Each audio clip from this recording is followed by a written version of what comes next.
To be honest, I think this is just one of those types of things that you're going to have to really kind of talk to women about. So basically, in Ken's comment, he's saying that if what the woman in the original video is saying is true, that many women and blah, blah, blah, men are not aware, because I can't see it right now, their partner is not attracted to them. I don't think this should be spoken of publicly. I think this is going to be a situation that you just really kind of have to talk to women about, or at least just really dive into the evolutionary workings of women. Women are just, we're different than men.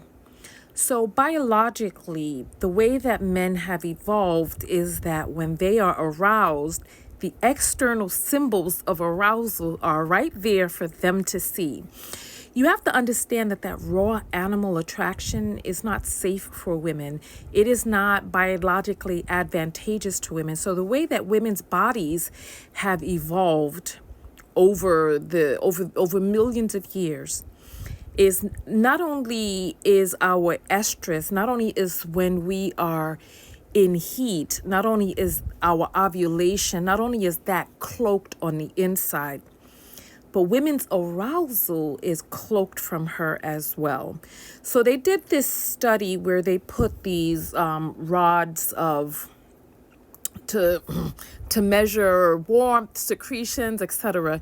inside of women, and they had them look at arousing material, and they had them press a button when the women became aware that they were aroused.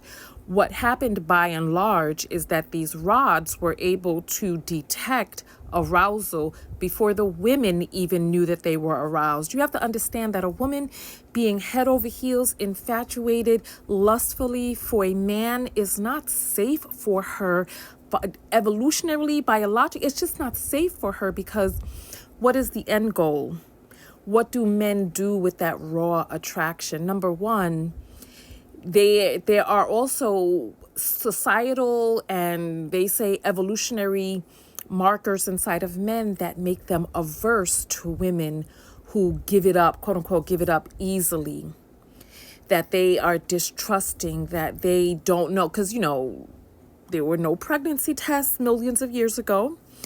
And women who were indiscriminate with who it is that they would lay down with, the men would not know whether or not those children were theirs. And thus, we have societally, we lambast, we denigrate, we put down, we devalue women who are down for the get down, especially down for the get down early.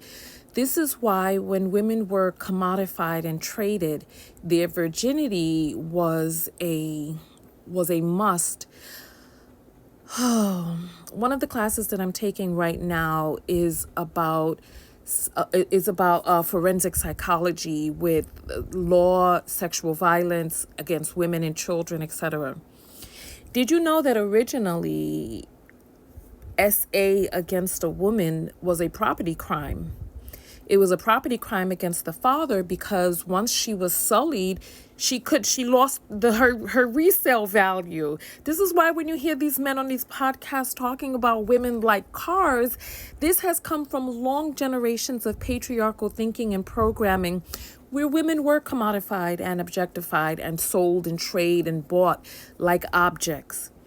So when it comes to whether or not a woman is just head over heels, like, of course, respect. Of course, there has to be attraction. Like she's not going to be repulsed. But in terms of what is most important, in terms of having a mate and having that bond with your mate that like is going to keep you in that relationship, it is not the external. In your video, you talked about how there were many women that you were able to have intercourse with who were with men. And in your thing, you may be positing that it has something to do with the physique or the physical. If you were able to get in between a woman and her man, it's because he fell off with the emotional, psychological. He fell off with the mental maintenance. And he just wasn't, he's just, I wish that there was I'm talking it out loud, but I really wish that there was a better way that I could articulate it. But women are just different. We're just different. It's like the stuff that men value, and for the reasons that they value it, is not necessarily how we get down. Like, you have to remember that we have bonding hormones that will bind us to people. This is why a lot of the people in the red pill, in the manosphere, they try to talk about sleeping with women very, very early, because they know that there's this chemical that is going to make the woman stuck on him. But stuck on him to what end? When I did my response video and I was like, which relationships are better? The ones in which the man is more physically attracted to the woman than the woman, more physically attracted to him. When I say better, I'm talking about to the higher vibration. Like, what is going to make for a more elevated romantic situation?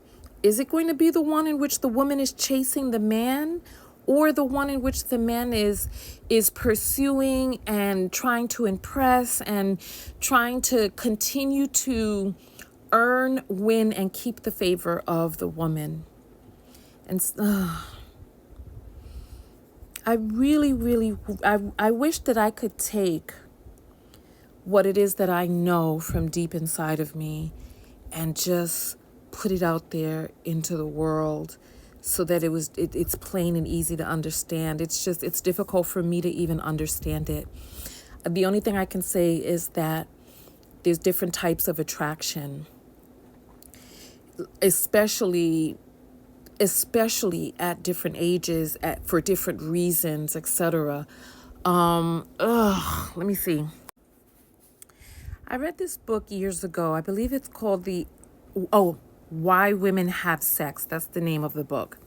And in the book, it talks about the olfactory sense of women, right? So you have to remember that there are different mating strategies for different reasons. And yes, there's going to be that heat that a woman may feel for a man, and want to like physically mate with him. So there's the genetic mating strategy where a woman can smell your immune system. Like if you ever remember, like women, like back in the days, how they would always ask for your sweatshirt or your t-shirt or something of yours that they can smell.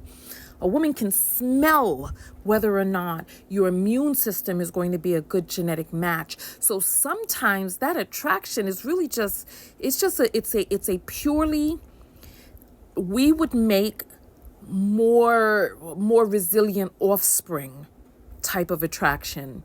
And then there's that slow burn, that long-term attraction. There's two different mating strategies that women, that is primarily that women have, where they have the genetic mating strategy and then they have the long-term mating strategy. And the type of woman, the type of man that a woman is going to be looking for when her genes are guiding her versus when the evolutionary part of her DNA is looking for that long-term. Because it's not that she's not repulsed. And see, we value different things, men and women. And you're right. Maybe it shouldn't be spoken about publicly, because I don't think men will really understand, because to them, they're like, oh yeah, sure, don't be another person's second pick. But it's not that at all. Like these women you were able to get in between, to you, the sex was, I guess a good perk, but it wasn't for the keeping. They wasn't trying to, they know where their bread is buttered. Like they know where they're going home to. They know what's the best bet for them. I mean, like not like a toy, you know what I mean? Like boy toy. Oh, I wish I'm running out of time. All right.